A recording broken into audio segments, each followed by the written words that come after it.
선포하는 믿음이라는 제목으로 오늘 하나님의 말씀 나누도록 하겠습니다. 여러분, 제가 여러분들께 하나 질문해 볼게요. 설교 들어가면서 질문 하나 해봅니다. 여러분 혹시 기적을 체험해 보셨어요? 기적을 체험해 보셨습니까? 네. 이렇게 어떻게 이런 일이 일어날 수 있어? 라는 기적을 여러분들께 설명드릴 수는 없지만 제 삶 가운데 여러 가지 기적들이 있었어요. 그냥 쉽게 하나 말씀드리면 저 같은 사람이 예수 그리스도를 믿고 주의 말씀을 선포한다는 것, 이게 정말 기적입니다. 이게 저한테는 가장 큰 기적이에요. 여러분들께는 어떠한 기적이 있는지, 또 여러분들 삶에 어떠한 기적이 일어났으면 좋겠는지는 우리 좀 오늘 목장 모임 때 여러분들 좀 안에서 좀 자유롭게 좀 나눠보시면 좋을 것 같아요. 여러분, 저는 어렸을 때 기적을 많이 봤어요. 여러분, 어디에서 봤냐? 텔레비전에서. 여러분, 마술이라는 거, 여러분 마술 보셨습니까? 지금은 마술이 하나의 그냥 쇼가 됐고 이 마술에 대해서 믿는 사람이 거의 없는데, 제가 어렸을 때는 막 소리치면서 리액션하면서 마술을 봤었어요. 실제로 마술을 배우기도 했어요. 왜냐하면 너무 신기해서. 그때 알았어요. 마술은 기적이 일어나는 사실이 아니라는 것을. 근데 제가 정말 인상 깊었었던, 제가 정말 존경했었던 마술사가 한 명 있었어요. 여러분 알지 모르겠는데요, 데이비 카퍼필드라는 마술사예요. 이 마술사가 특별히 마술쇼를 할 때, 우리나라에 그때 추석이었는지 설 명절이었는지 모르겠는데 특집 마술쇼로 해서 지상파 방송에서 마술쇼가 한 2시간 정도 방영이 되는데, 제가 그걸 보면서 얼마나 놀랐는지 몰라요. 한 번은 이런 마술을 보여줬어요. 한번 보여주시겠어요? 여러분, 미국의 미국의 자유의 여신상을 없애버렸어요. 이 마술사가. 대단하죠? 실제로 막 헬리콥터 날아다니고요. 저 자유의 여신상을 큰 보자기로 덮었었어요. 그것도 엄청나게 큰 이제 보자기를 준비한 거죠. 막 카메라가 막 수십 대가 연결돼 있고요. 데이비 카퍼필드가 막 사인을 줘요. 자기가 열을 세달라고 하면서 막 프레시 터지고요. 막 사람들이 카운트다운하고요. 10, 9 하면서 3, 2, 1 하고 보자기가 팍 펼쳐진데 자유여신상이 없어졌어. 우와, 어떻게 이런 일이 일어날 수가 있지? 진짜 제가 TV를 보면서 놀랬다니까요. 그 어린 나이에 너무 순수해서 정말 저게 없애진 줄 알았어요. 지금 미국은 저 자유의 여신상이 심벌인데 이제 다음부터 어떡하지? 자유의 여신상이 이제 없는 건가? 막 이런 생각도 했었어요. 근데 정말 감쪽같이 속인 거죠. 여러분, 우리는 이제 이게 다 아닌 거 아는데, 여러분은 마술을 보면서 그것은 기적이 아니라는 거, 여러분 어렸을 때부터 우리는 알고 있었잖아요. 여러분, 그러면 실제로 여러분들 삶 가운데 이 마술이 아니라 여러분들 삶 가운데 일어나는 기적, 이 기적을 체험해 보신 적 혹시 있으세요? 아마 내 삶에 이런 기적이 일어났다라고 이야기할 수 있는 분도 있을 거예요. 여러분 좀 들어보고 싶지만 이거는 우리 목장에서 좀 나눠보기로 하고요. 저는 여러분들이 저한테 기적이라는 게 정말 일어날 수 있는 거예요? 그게 정말 가능해요? 라고 여러분들이 저에게 물어보신다면 저는 자신 있게 이렇게 대답하고 싶어요. 당연합니다. 기적은 일어납니다. 오늘 성경에 보면 진짜 기적이 일어나는 사건이 일어나요. 그런데 하나님께서 이 신약의 초대교회에 주신 첫 번째 기적의 모습을 오늘 좀 우리가 말씀을 보면서 어떻게 하면 우리도 기적을 체험할 수 있는가를 우리가 좀 오늘 알아보려고 해요. 여러분, 대단한 오늘 잘 오신 거죠, 그렇죠? 우리도 기적을 체험할 수 있어요. 성경 말씀대로 하면. 자, 우리가 오늘 한 말씀 가운데 좀 봤으면 좋겠어요. 본문 1절입니다. 1절. 제가 한번 읽어볼게요. 제9시 기도 시간에 베드로와 요한이 성전에 올라갈새. 베드로와 요한이 성전에 기도하러 올라가는 겁니다. 자, 여러분, 성경에 나오는 시간은요, 더하기 6 하면 돼요. 더하기 6. 제9시는 이제 오전 9시로 생각할 수 있는데 더하기 6을 하니까 오후 3시가 되는 거죠. 유대인들은 정해진 시간에 항상 기도를 하러 올라갔었어요. 그들에게 기도는 특별한 일이 있을 때, 힘들 때 기도하는 것이 아니라 항상 시간을 정해놓고 기도했다는 것입니다. 이 사도들에게는 기도하는 것이 특별 행사가 아니라 일상이었다는 거예요. 여러분, 기적은 언제 나타나는가? 기도가 특별한 일이 있을 때가 아니라 기도가 특별하지 않고 일상이 될 때, 그 하나님과의 동행이, 만남이 일상이 될 때 우리 삶 가운데 기적이 일상이 되는 것입니다. 오늘 이 사건의 시작은 제9시 기도 시간에 여느 때와 다름없이 기도의 자리로 나아가는 사도들에게 일어난 일이기 때문에 그렇습니다. 하나님의 은혜, 그 기적을 사모하는 사람은 하나님과의 만남이 있을 때 기적을 체험할 수 있는 것입니다. 그런데 하나님과 만나는 것을 원하지 않아, 노력을 하지 않아요. 하루에 한 번 주님을 만나는 것도 힘들어요. 어쩌다 한 번 만나요. 그러면 하나님이 주시는 놀라운 은혜의 기적을 체험할 수 있는 가능성이 당연히 낮아지는 것입니다. 그러나 하나님과의 만남이 일상인 사람은 하나님과 동행하는 가운데 하나님이 주시는 은혜와 기적도 일상이 되는 것입니다. 이건 지극히 당연한 것이죠. 자, 2절 한번 여러분들이 읽어주세요. 시작.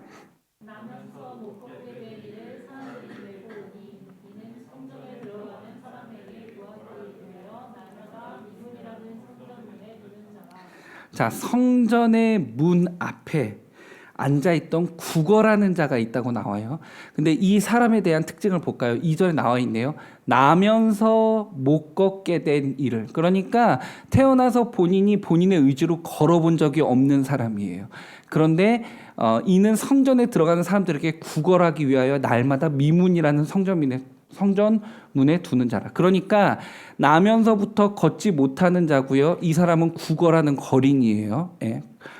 그런데 자신의 의지로 성전의 미문 앞에 앉을 수 없으니 사람들이 데려다가 아침에 놓아놓고 밤에 또 그 사람을 데려다 집에다가 데려다 주고, 그러니까 본인의 몸을 가눌 수 없어서 사람들의 도움을 받아 성전 문 앞에 앉아서 구걸하는 한 사람이 나오는 겁니다. 이 사람은 인생이 불행하게도 나면서부터 장애를 가지고 있었던 거죠. 여러분, 그런데 당시 유대 사회에서는 장애를 가지고 있는 것이 단순히 몸이 불편한 불편보다 더 그 육체적인 핸디캡을 가진 것보다 조금 더 깊은 오해와 편견이 있었어요. 제자들이 예수님한테 이런 질문을 한 적이 있어요. 여러분 혹시 성경을 본 사람은 알 텐데, 나면서부터 소경인 사람, 눈이 안 보이는 사람은 그 부모의 죄로부터 기인된 것입니까? 아니면 그 사람이 죄를 지어서 이렇게 된 겁니까? 그러니까 장애에 대해서 어떤 편견을 가지고 있냐면, 죄값이다, 저주를 받은 것이다, 하나님의 사랑 속에서, 관계 속에서 떨어져 나간 사람이다, 하나님의 사랑 밖에 있는 사람이다 라는 오해와 편견이 당신이 있었다는 거예요. 그러니까 몸이 불편한 것도 힘든데 장애를 가진 것이 저 사람은 저주를 받았다, 저 사람 죄값이 크다라는 오해와 편견 속에서 사람들의 눈치를 보면서 살았다는 것입니다. 얼마나 힘들었겠어요? 그래서 삶이 비천하고 외로운 삶인데 진짜 힘들었던 건 뭐냐면, 저 사람은 저주받은 인생이다, 단절된 인생이다 라고 여기는 편견이 더 힘들었던 그들의 삶이 있었다는 것입니다. 자, 생각해보면, 자 보세요. 매일 누군가가 그를 성전 앞에다 데려다 놓고 밤이 되면 그를 데려다가 집으로 데려다 주고, 이 성전 앞에 이 사람이 사람의 도움을 받아서 앉혀지게 된 이유는 하나, 돈을 받아야 되는 것입니다. 구걸하기 위해서 그 자리에 앉아있고, 구걸이 끝나면 잠을 자기 위해서 집에 가는 것입니다. 외롭고 부단하고 눈치 보는 삶, 아주 비천한 삶이 아닐 수 없습니다. 이 안진뱅이의 삶에 있어서 매일 성전에 나오지만 하나님에 대해서는 어떠한 기대감도 없는 삶이 바로 이 사람이었어요. 매일 성전 앞에 오는 사람이지만 오히려 기도하는 사람보다 더 일찍 와 있고 더 늦게 가지만 하나님에 대한 기대가 전혀 없는 사람, 바로 나면서부터 안진뱅이 이 사람입니다.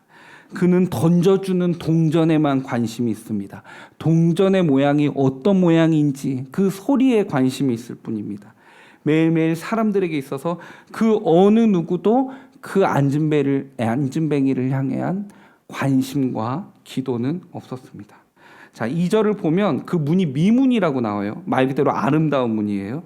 근데 그 문이 금, 청동과 같은 것으로 아름답게 장식이 되어 있었다. 그래서 미문이라고 얘기한다고 이제 문헌을 통해서 우리는 확인할 수 있어요. 이 미문이 나면서부터 안진뱅이가 자리 잡았었던 이유는 하나예요. 왜냐하면 그 성전의 미문이라고 하는 곳은 성전으로 들어가는 무슨 사방으로 열려 있었는데, 특별히 미문이라는 곳은 유대인이나 이방인이나 여성들이나 제사장들이나 누구나 들어갈 수 있는 문이었어요. 자, 아주 터가 좋은 거예요. 예. 이 국어를 하는 사람들에게서도 제일 목이 좋은 곳, 터가 좋은 곳. 왜? 정말 많은 사람들이 오가는 곳이에요. 예. 그러면 내가 더 돈을 받을 수 있다. 예. 자리를 잡아놓는 거예요. 나면서 안진뱅이인 이 사람은 수십 년을 그렇게 안진뱅이로 살면서 그 자리를 자리 잡을 수 있었던 거예요. 성전 미문에는 항상 이 사람이 자리를 잡고 있는 것입니다. 비참한 인생이죠. 자리는 잘 잡았지만 이 사람의 인생에는 희망이 없어요. 성전 안으로 들어가는 것은 꿈도 못 꾸고 하나님을 향해서 등을 돌리고 앉아서 사람들의 자비를 구하고 있는 삶. 사람의 자비를 구하지만 정작 하나님의 은혜에는 관심이 없었던 그 사람의 삶. 이 사람에게 드디어 인생의 터닝 포인트가 오늘 일어난 거예요. 자, 한번 주목해서 보죠. 자, 3절입니다. 3절 제가 읽어볼게요. 그가 베드로와 요한이 성전에 들어가려 함을 보고 구걸하거늘. 자, 이제부터 우리가 조금 그림을 그려보는 거예요. 자, 성전의 미문, 정말 사람들이 예배드리기 위해서 많이 오가는, 문이 참 아름답다고 해서 지어진 그 미문 앞에 항상 앉아있는, 손을 치켜들고 돈 좀 달라고 자비를 구하고 있는, 나면서부터 안진뱅이, 그 안진뱅이가 앉아있는 자리에 오늘 베드로와 요한이 예배를 드리러 들어가고 있는 거예요. 자, 운명적인 만남이 이제 시작돼요. 자, 아마도 그 구걸하는 사람들에게도 촉이 있을 거예요. 촉이. 뭐가 있냐면, 이제 여러분 그런 거 있잖아요. 본인의 업에서 열심히 일을 하면 그 분야의 전문가가 되잖아요. 느낌이라는 게 있는 거예요. 예를 들어서 이제 우리 또 뭐 여기 보면 정호 형제는 이제 패션계에서 일을 하게 될 건데, 이제 사람이 딱 옷을 입고 오는 걸 보면 이제 딱 느낌이 딱 알잖아요. 아, 저 사람이 저런 느낌의 옷을 좋아하는구나. 저 사람은 저 느낌을 좋아하는데 별로다. 뭐 이런 생각들, 뭐 이런 걸 할 거잖아요. 본인이 좋아하는 분야, 본인이 업으로 삼은 분야에서는 그 분야에 대한 특출한 촉이 있단 말이에요. 자, 이 구걸하는 사람, 이걸 직업이라고 할 수 없지만 그래도 이 나면서부터 안진뱅이였던 이 거린에게 있어서는 어떠한 촉이 있었을까요? 사람이 오면 저 사람은 오늘 나에게 동전을 던져줄 것이다. 저 사람은 왠지 돈이 많을 것 같다. 저 사람은 돈이 많은 것과 상관없이 자비란 없는 사람 같다. 뭐 이런 촉들이 있을 거란 말이에요. 오늘 베드로와 요한이 들어올 때에 베드로와 요한의 행색은 왠지 이 거린에게는 희망의 느낌이 왔을 거라고요. 교회에서도 어떠한 자리를 맡고 있는 사람인 것 같은데? 라는 느낌이 왔을 거예요. 저 사람은 오늘 내게 돈을 줄 것 같아. 자, 이제 오늘 약속된 시간에 주께 기도하고자 나오는 베드로와 요한이 그 거린을 바라보게 된 겁니다. 눈이 마주쳤어요. 아마 평소에도 그 문을 지나치면서 봤을 거지만 그냥 지나쳤을지 모르지만 오늘은 눈이 마주쳐요. 베드로와 요한의 눈에 그 안진뱅이가 눈에 들어온 것입니다. 자, 거린과 요한과 베드로의 눈이 마주쳤을 때 그 거린의 마음은 어땠을까요? 오늘 돈 벌었다 라는 느낌이 왔을 거예요. 자, 영혼을 담아서 외쳤을 겁니다. 손을 치켜들었을 거예요. 좀 도와주세요. 좀 도와주세요. 두 손을 모아들고 치켜들면서 간절한 마음으로 얘기하지 않았겠어요? 좀 자비를 베풀어 주세요. 간절하게, 불쌍하게 말했을 거예요. 한 푼만, 조금이라도 주세요. 여느 때와 다름없는 상황들이었지만 오늘 하나님의 타이밍, 그토록 아무 일도 벌어지지 않았던 하나님의 타이밍이 오늘 임하게 돼요. 평소와는 다른 오늘 하나님께서는 그 안진뱅이를 향한 특별한 임하는 사건이 일어나게 되는 것입니다. 자, 4절이에요. 베드로가 요한과 더불어 주목하여 이르되 우리를 보라 하니. 자, 베드로와 요한이 그 거리를 봤을 때 뭐라고 말해요? 우리를 보라라고 얘기하는 거예요. 자, 여러분 이게요 좀 생뚱맞는 상황이에요. 여러분 잘 생각해 보세요. 그 성전 미문으로 들어가면서 해야 되는 말은 필요가 없어요. 항상 그 거리는 돈을 달라고 손을 내밀고 있는 거고 거기에 돈을 주고 가면 되는 거예요. 그런데 오늘 베드로와 요한이 말을 한단 말이에요. 5글자. 우리를 보라. 갑자기 말을 하는 거예요. 자, 관심도 없었던 그가 돈만 주면 좋겠다라고 간절히 구하고 있던 그가 우리를 보라는 말에 거린의 마음은 뛰고 있는 거죠. 보라고? 뭐 얼마나 주려고? 뭐 무슨 일이야? 자기를 부르는 일에는 돈을 주는 것밖에 없는 거예요. 우리를 보라는 말에 얼마나 기대를 했는지. 자, 5절이요. 그가 그들에게서 무엇을 얻을까 하여 바라보거늘. 기대감 고조된 거예요. 아주 좋은 효과예요. 우리를 보라. 그냥 주지 않고 보라는 거예요. 그러니까 기대하고 보는 거예요. 자, 그런데 기대감이 최고조가 되었을 때 아주 엄청난 사건이 일어나요. 6절이요. 베드로가 이르되 은과 금은 내게 없거니와 내게 있는 이것을 내게 주노니 나사렛 예수 그리스도의 이름으로 일어나 걸으라 하고. 자, 이 무슨 말이에요?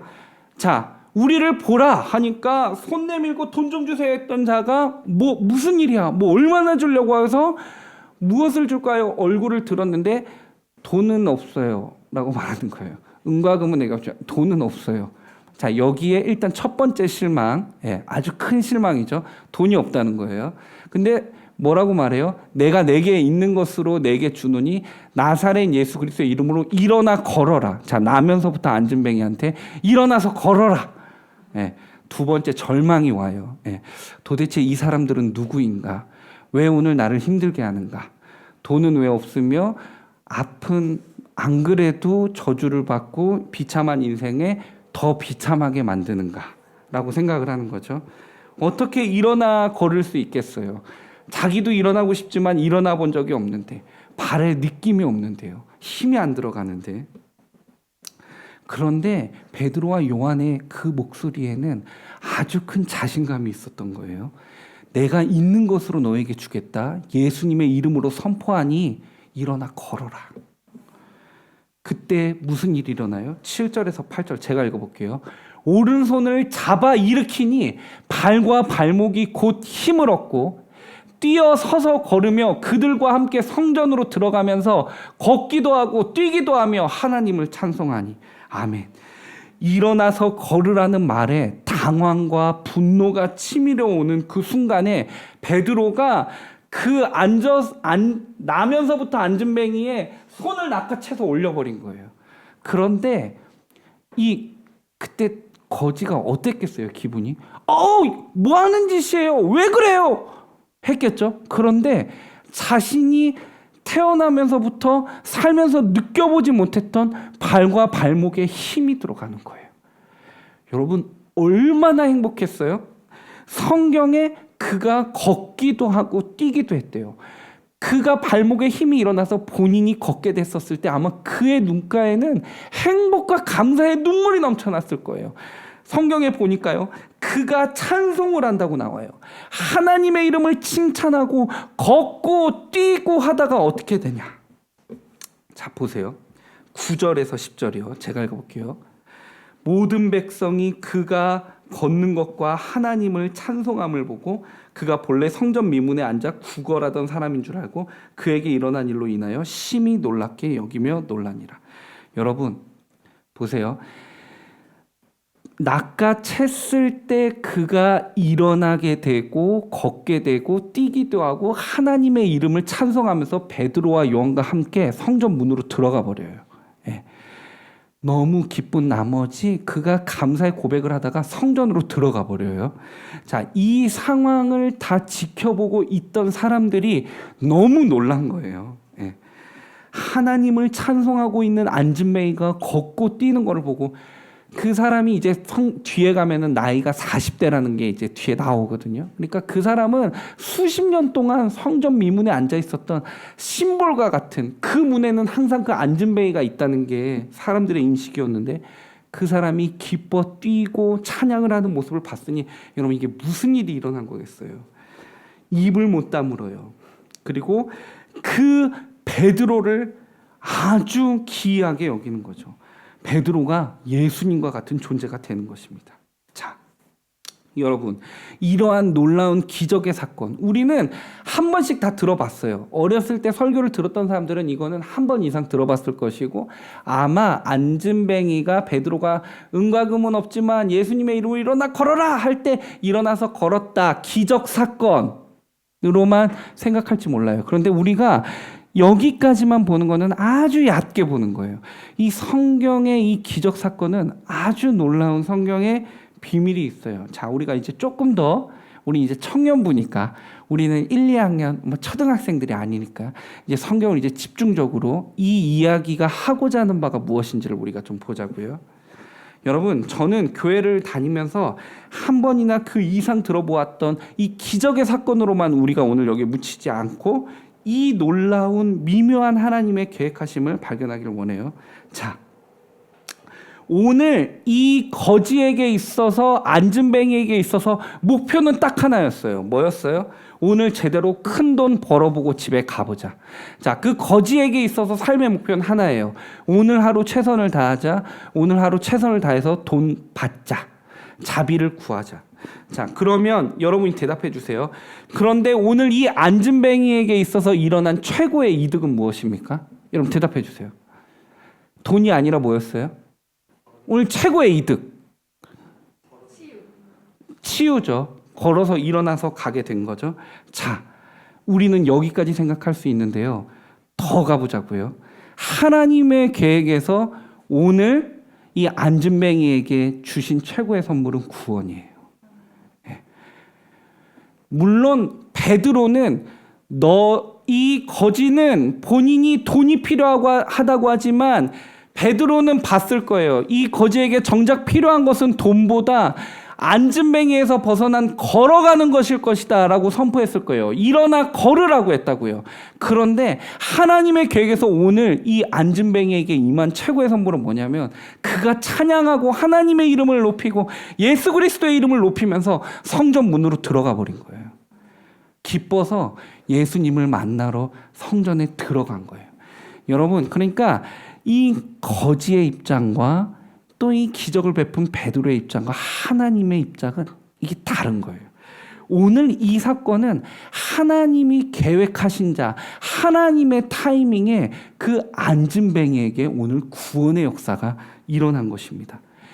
그저 선포하는 믿음이 있었던 베드로를 통해 오늘 하나님은 자신이 이루고자 하는 자신이 너무 사랑하는 자녀를 오늘 영생의 구원의 선물을 주신 거예요.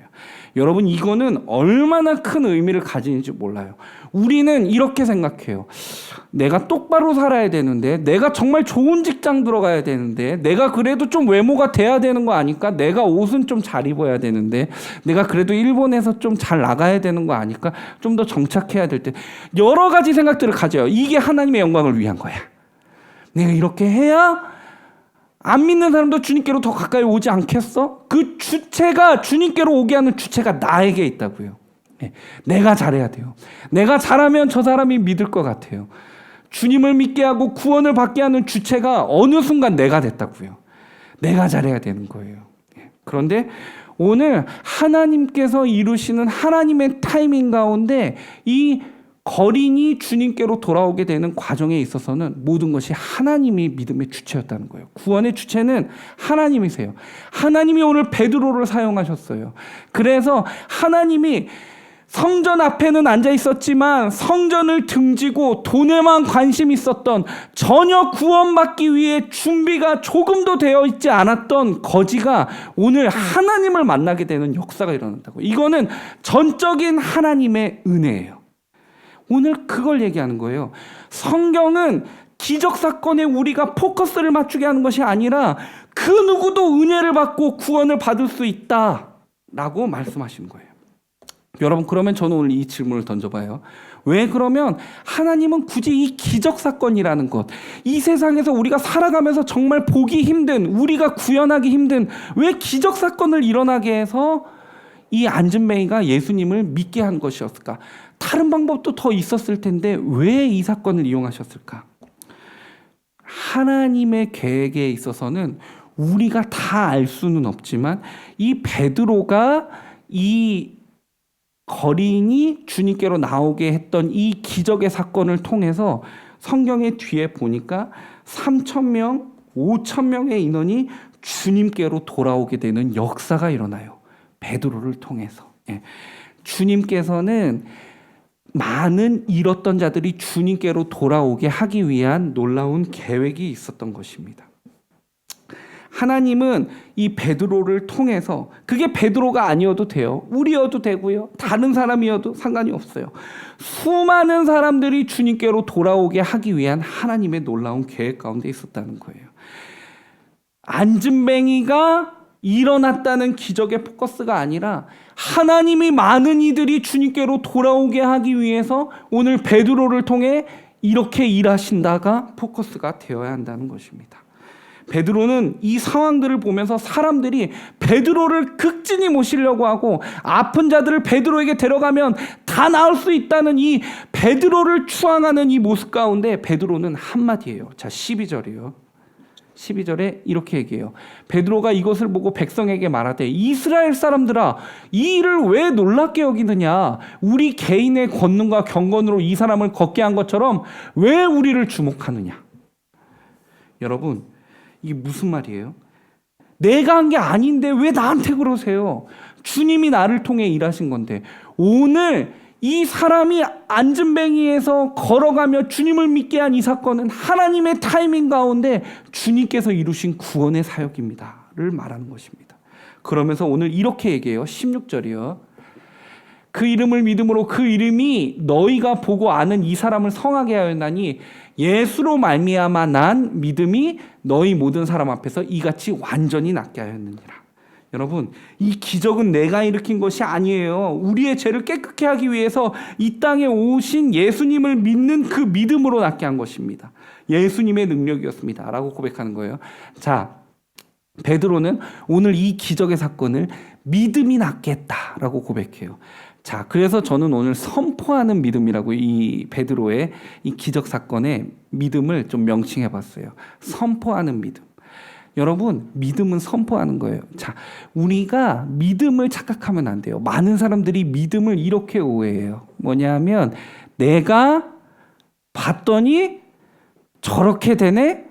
우리 엄마 아빠가 열심히 기도했더니 집에 사업이 잘 되네? 우리 엄마 아빠가 열심히 믿었더니 눈물의 기도를 하니까 하나님께서 우리 가정을 지켜주셨네. 일어나는 사건들로 내가 주님을 믿게 되는 건, 그거는 믿음이 아니라 이해예요. 이해. 그거를 보고 인정하는 거예요. 이해. 그거는 내가 봤으니까 고개를 끄덕여지는 거죠. 그렇죠? 여러분, 우리가 어떠한 사실을 내 눈으로 보고 확인하는 거는 이해라고 하고 확인이라고 하지, 그걸 믿음이라고 하지 않아요. 믿음은 뭐냐면 확실히 일어날 수 있을 거라는 소망과 확신 가운데 행동하는 걸 믿음이라고 하는 거죠. 자, 오늘 베드로는 이 나면서부터 안진뱅이를 보았을 때 오늘 이 안진뱅이가 오늘은 일어나게 되어 있다라는 것을 알고서 한 행동이 아니에요.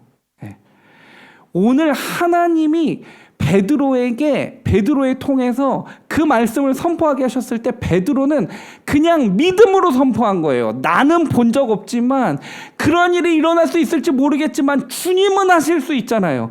주님은 하실 수 있어요. 주님은 능력의 하나님이에요. 내가 가진 거는 금과 금은 아니지만 내가 있는 거는 예수를 믿는 그 믿음인데, 그 믿음으로 내가 선포한다. 일어나 걸어. 얘기하는 거예요.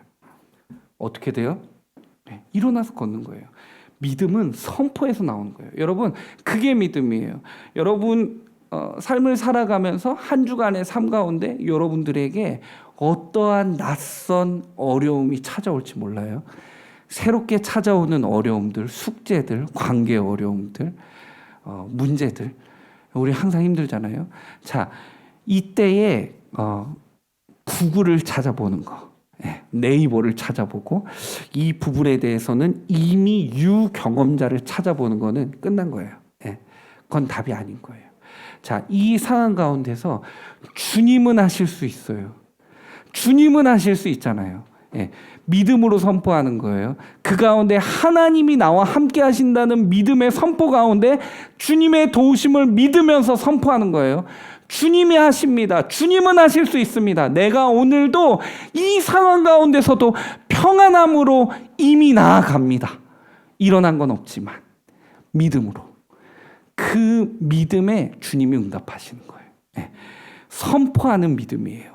내 행동이 먼저 가는 거예요. 주님이 하실 것을 확신하면서. 이 확신이 중요해요. 그게 엄청난 능력의 믿음이라는 것입니다. 여러분, 우리가 꼭 이것을 기억했으면 좋겠어요. 여러분, 어려움이 찾아올 때에 하나님이 함께하고 계신다는 사실을 잊지 맙시다. 그리고 소망으로 선포하는 것입니다. 주님이 하십니다. 주님이 나와 함께하고 계십니다. 나는 이 가운데서도 주님의 이루실 일을 기대하며 평안함으로 가겠습니다. 여러분, 이게 믿음의 발을 내딛는 거예요. 여러분, 꼭 이 사실을 기억하시고 여러분들에게 찾아오는 낯선 어려움 가운데서도 믿음으로 선포함으로 선포하는 믿음의 기적을 체험하시는 저와 여러분이 되기를 간절히 소망합니다. 자, 마태복음 28장 19절에서 20절을 보면요. 예수님께서 죽으시고 부활하시고 하늘로 승천하시면서 남아있는 자들에게 마지막 심부름을 시키세요. 그게 뭐냐면 너희는 가서 모든 족속으로 제자를 삼으라는 거예요. 좀 더 풀면 너희는 가서 모든 족속으로 제자를 삼아 아버지와 아들과 성령의 이름으로 침례를 베풀고 내가 분부한 모든 명령을 가르쳐주고 지키게 하라고 시키는 것입니다.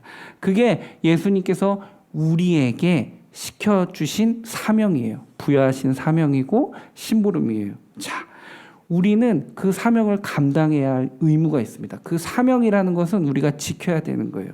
이 세상에서 조금 더 벌어보려고, 이 세상에서 좀 더 넓은 집과 이 세상에서 좀 멋진 차, 사람들 앞에서 좀 어깨를 펼 수 있는 어느 정도의 경제적인 위치, 자리, 지위, 그건 열심히 줬다가 살아가는 삶이 아니라 주 하나님이 계시기 때문에 나는 지금 이 가운데서도 내딛을 수 있습니다. 믿음으로 나아갑니다. 선포할 수 있는 믿음. 하나님이 나와 함께 하신다. 뭐가 문제냐? 앞이 보이지 않아도 담대함으로 갈 수 있는 거예요. 오히려 하나님이 나를 통해 어떤 일을 이루실지 기대함으로 나아가는 거예요. 이게 선포하는 믿음이에요. 그 선포하는 믿음 가운데 주님의 응답이 있는 줄 믿습니다. 그런 자는 주님께서 그냥 내버려 두지 않으세요. 오늘 베드로의 이 사건은 허무맹랑한 정말 말도 안 되는 선포였지만 우리가 성경에서 잊을 수 없는 이 기적이 일어나잖아요. 여러분, 주님이 하시면 하십니다. 주님 앞에 소망을 두고 포기하지 말고 선포하는 믿음으로 승리하시는 저와 여러분이 되기를 주님의 이름으로 축복합니다.